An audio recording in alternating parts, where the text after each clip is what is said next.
કેમ છો વિદ્યાર્થી મિત્રો? તો ફરીથી આજે આપણે એક નવો વિડીયો લઈને આવી ગયા છીએ. જે ડાયરેક્ટ ઇન્ડાયરેક્ટની જે સિરીઝ ચાલે છે એમાં આપણે બધા પ્રકારના વાક્યો છે, બધા પ્રકારના વાક્યોને શીખવાડી દીધા છે. હવે પછી આપણે જે ડાયલોગ આવે છે એમાં સાદા ડાયલોગ આવે છે, 6 થી 10 માં સાદા ડાયલોગ આવે છે અને 11 12 ને કોલેજમાં તમારે કોમ્પ્લેક્સ એટલે કે જટિલ ડાયલોગ આવે. તો આ ડાયલોગમાં કેવા પ્રકારના ફેરફાર કરવા પડે છે અને અલગ થોડાક નિયમો ચેન્જ થાય છે. તો આપણે આ વિડીયોમાં એ સમજીશું કે ડાયલોગ જ્યારે તમે લખવાનો થાય તો તમારે કેવા કેવા પ્રકારના ચેન્જ કરવા પડે છે એ આજે આપણે વિડીયોમાં સમજીશું. ડાયરેક્ટ ઇનડાયરેક્ટ સ્પીચના જે ઇનડાયરેક્ટ સ્પીચમાં જે ડાયલોગ આવે છે કે કન્વર્સેશન આવે છે એના નિયમો શું હોઈ શકે? તો પ્રશ્નાર્થ વાક્યના જવાબમાં વિધાન વાક્ય હોય તો રિપોર્ટિંગ વર્બ તરીકે રિપ્લાયડ આવે છે. એક વસ્તુ યાદ રાખવાનું કે કોઈ પણ વાક્ય હોય એમાં ઉપરનું વાક્ય પ્રશ્નાર્થ હોય એટલે દાખલા તરીકે મેહુલ બોલ્યો હોય, મેહુલ કરી દાખલા કે સીટ એમ કરી લખ્યું હોય કે વોટ ઇઝ યોર નેમ, આવું વાક્ય આપ્યું, નીચે લખ્યું હોય ખાલી રાધા, બરોબર છે, અહીંયા લખ્યું હોય કે રાધા.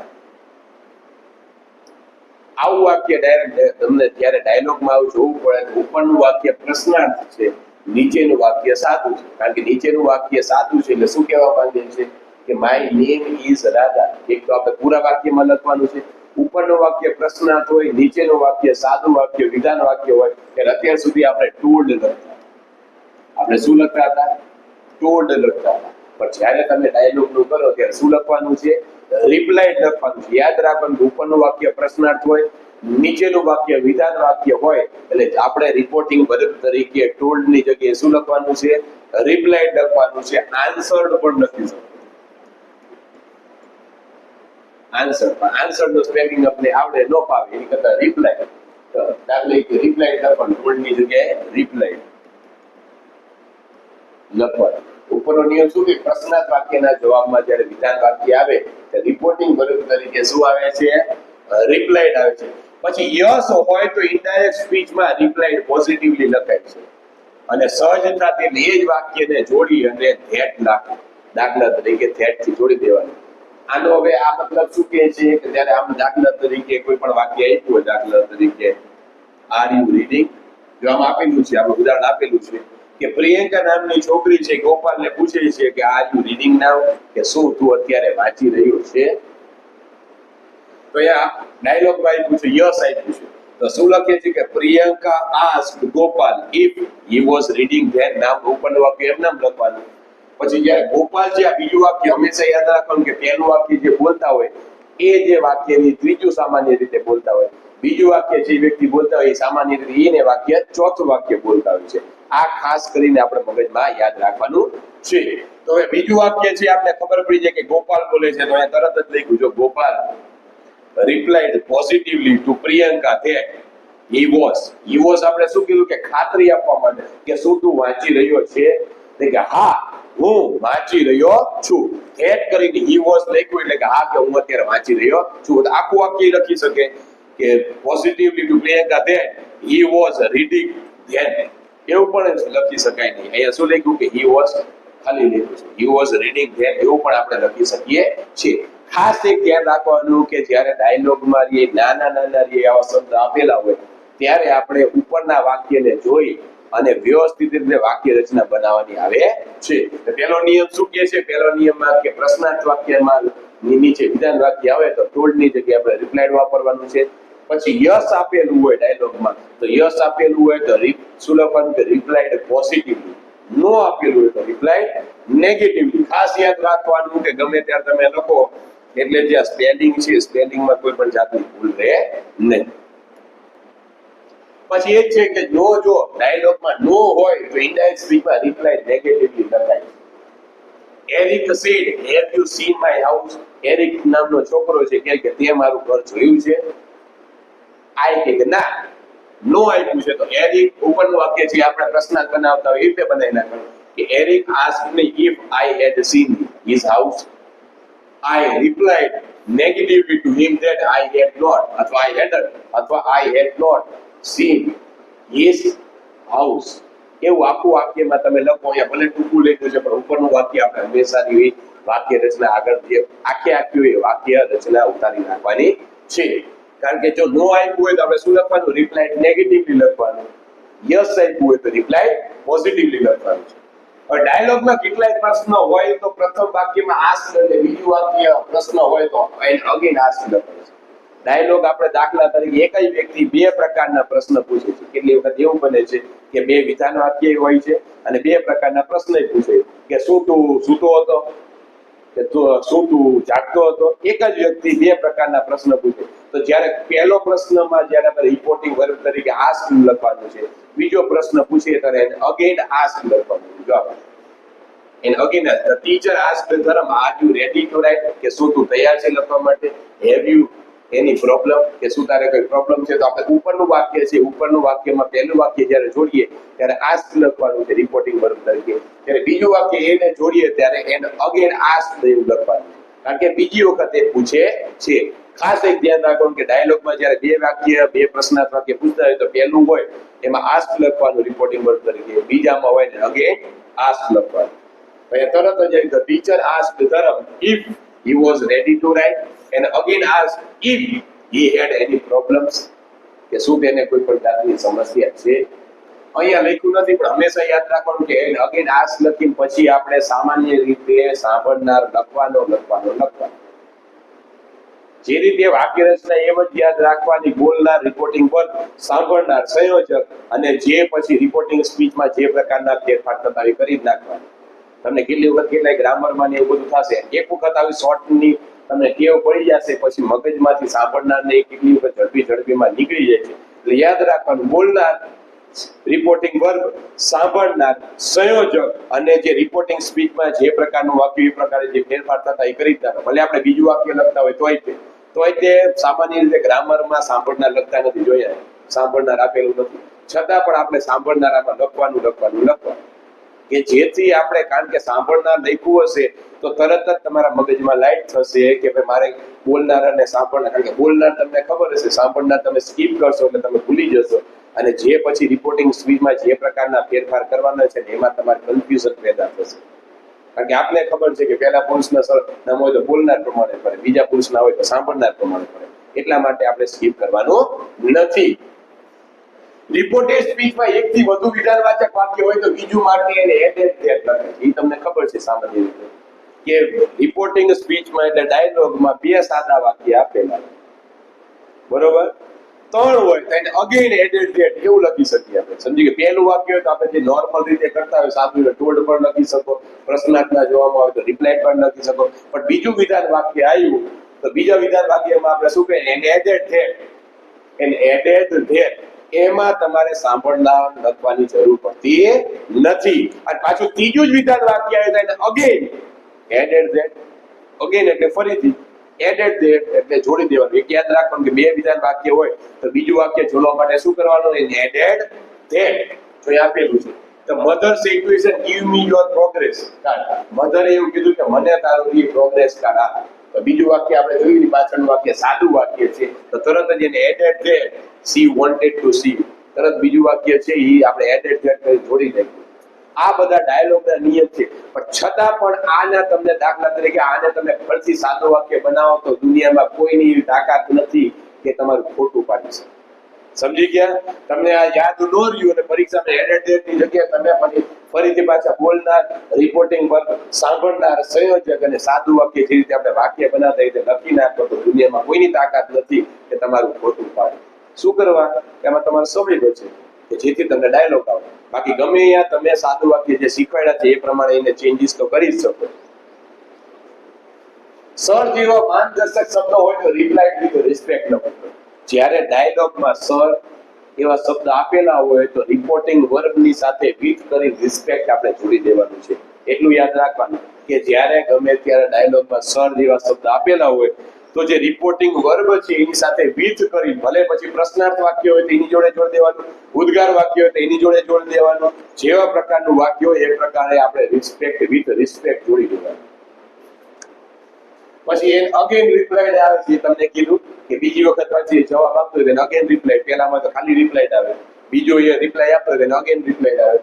પછી ડિયર શબ્દ હોય તો રિપોર્ટિંગ સ્પીચમાં ટોલ્ડ લવિંગ અથવા told with love, asked with love, suggested with love, જે પ્રકારનું વાક્ય હોય, વિધાન વાક્ય હોય, પ્રશ્નાર્થ વાક્ય હોય, ઉદ્ગાર હોય કે ગમે એવા પ્રકારનું વાક્ય હોય, શુભેચ્છા દર્શક ગમે એવું હોય, એમાં લવ લખેલો શબ્દ આવે, ડિયર લખેલો શબ્દ આવે એટલે સમજી જવાનું આપણે કે રિપોર્ટિંગ વર્બની સાથે વિથ લવ, આ લવિંગલી લખ્યું એની કરતા ટોલ્ડ વિથ લવ આપણે લખી શકીએ છીએ. સોરી આવે તો રિપોર્ટિંગ વર્બ તરીકે આપણે શું કહેવાય, રિપોર્ટિંગ વર્બ જે હોય એની સાથે વિથ એપોલોજાઇઝ એવું લખવાનું. સોરી શબ્દ આવે તો રિપોર્ટિંગ વર્બ સાથે પ્રશ્નાર્થ હોય, વિધાન હોય, ઉદ્ગાર હોય, આજ્ઞા કોઈ પણ જાતનો હોય, જ્યારે ડાયલોગમાં સોરી શબ્દ આવે ત્યારે આપણે સમજી જવાનું. ખાલી દાખલા તરીકે કેટલી વખત એવું જ આવે કે બોલનાર ઓલો હોય કે ભાઈ why did you not attend my party, તો નીચે ખાલી લખ્યું હોય સોરી. એવા શબ્દમાં આપણે શું કરી નાખવાનું કે બોલનાર ધ ટોલ્ડ અથવા રિપ્લાઇડ વિથ એપોલો, રિપ્લાઇડ અથવા ખાલી યાદ કરે કે બોલનાર એપોલોજાઇઝ સાંભળનાર એટલે જવાબ બની જાય. નો હોય તો સાદું વાક્ય હોય ટોલ્ડ વિથ એપોલોજાઇઝ અથવા એપોલોજી, ટોલ્ડ વિથ એપોલોજી આવે અને ખાલી લખો હોય તો ટોલ્ડ એપોલોજાઇઝ એવું લખો, સમજી જવાનું. ઓકે વેન આવું બધું આપેલું હોય તો ગમે ત્યારે વાક્યમાં ઓકે આવું હોય તો અગ્રી લખી નાખો, અગ્રી. દાખલા તરીકે કે are you coming with me, એટલે ઓકે એનો મતલબ શું થાય કે બોલનાર સાંભળનાર સાથે સહમત થાય છે. ઓકે આપ્યું હોય, વેલ આપ્યું હોય તો આપણે શું સમજવાનું છે, અગ્રીડ. એવો રિપોર્ટિંગ વર્બ તરીકે આપણે અગ્રીડ, વિથ અગ્રીમેન્ટ એવું અથવા વિથ અગ્રીમેન્ટ અથવા અગ્રીડ એવો શબ્દ આપણે ઉપયોગ કરવાનો છે. પછી કોઈકને બ્રધર જેવો સંબોધન હોય તો રિપોર્ટિંગ વર્બ તરીકે એડ્રેસ લખે. દાખલા તરીકે કેટલી વખત બ્રધર આવ્યું હોય, ચિલ્ડ્રન આવ્યું હોય, બધા ડાયલોગ આવશે કે આવા શબ્દ અલ્પવિરામ પહેલા આપેલા હોય તો આપણે એડ્રેસ એવું લખવું પડે.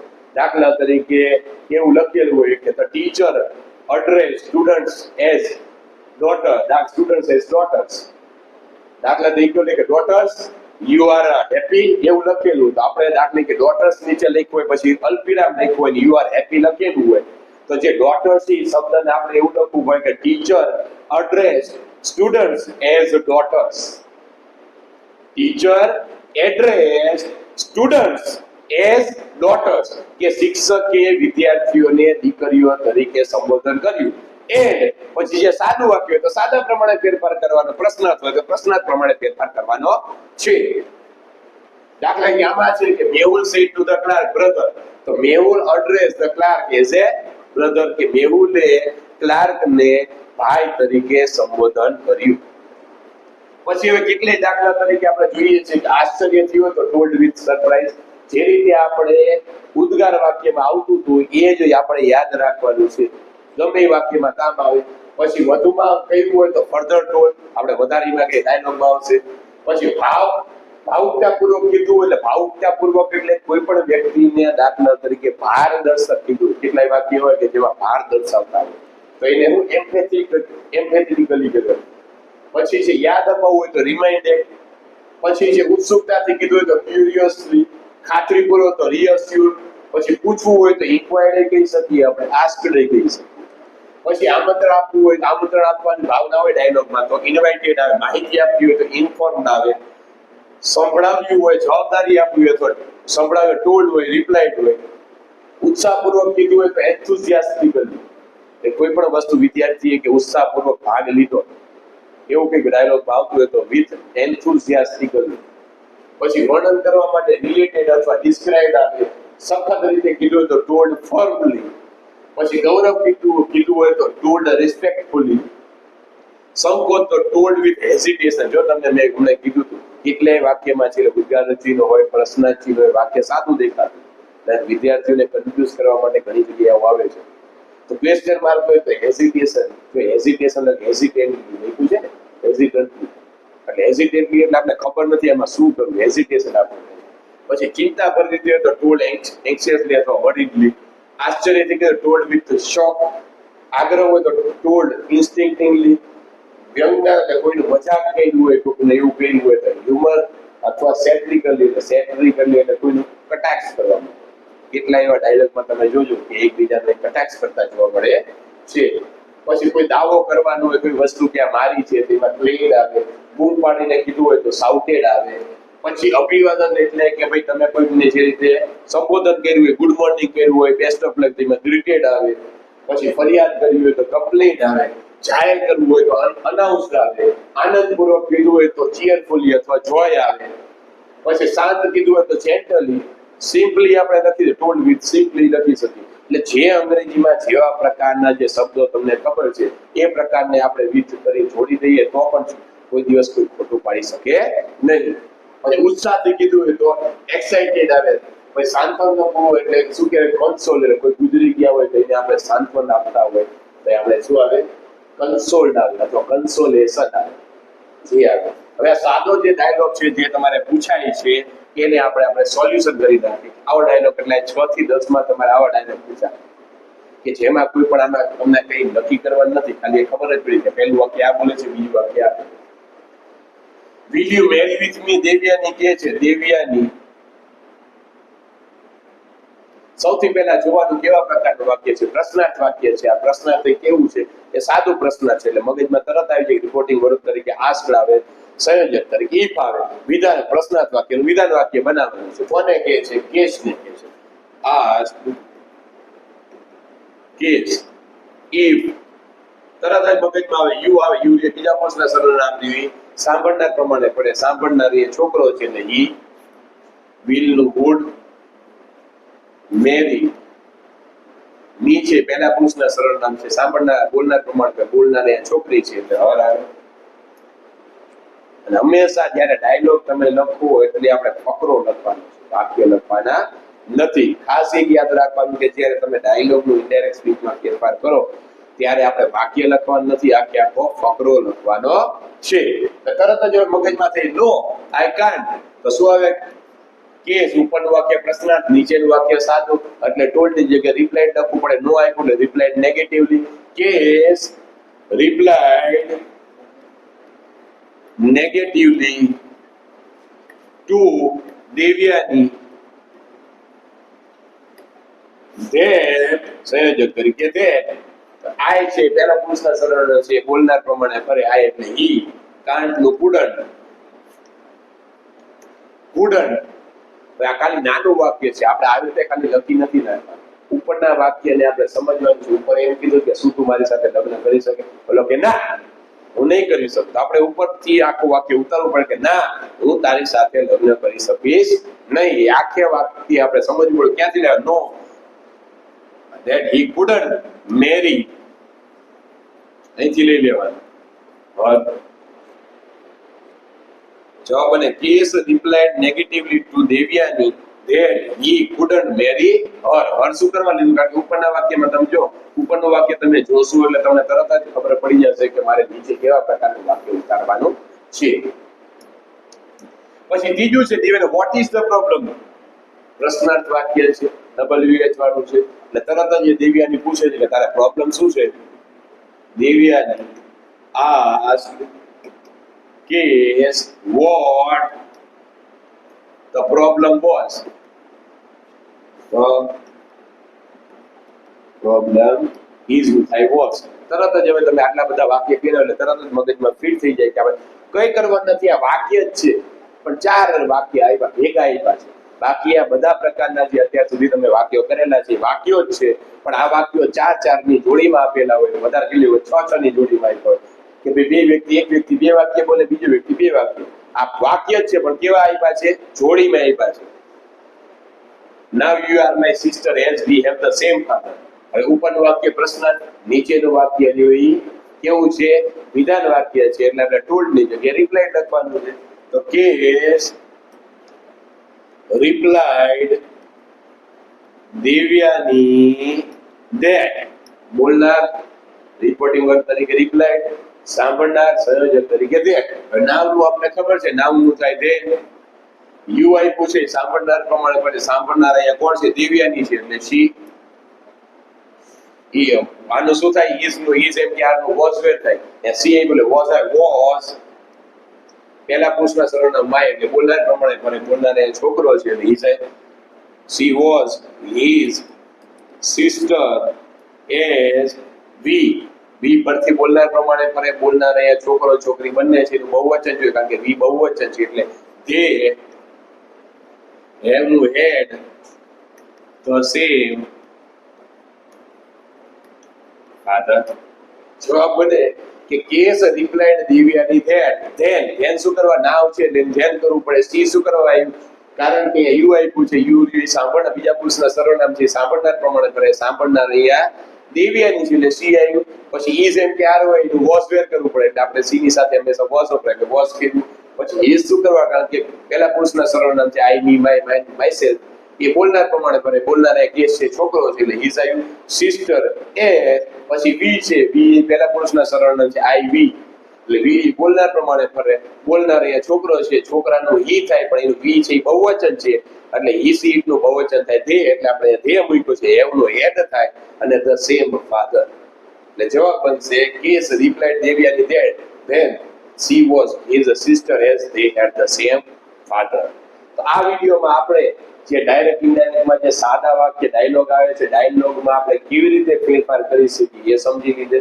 અને હવે જે નેક્સ્ટ લેક્ચરમાં આપણે જે સાદા ડાયલોગ આવે છે જે ડાયલોગ શીખવાડા એવા ડાયલોગનું આપણે સોલ્યુશન કરીશું. Thank you very much.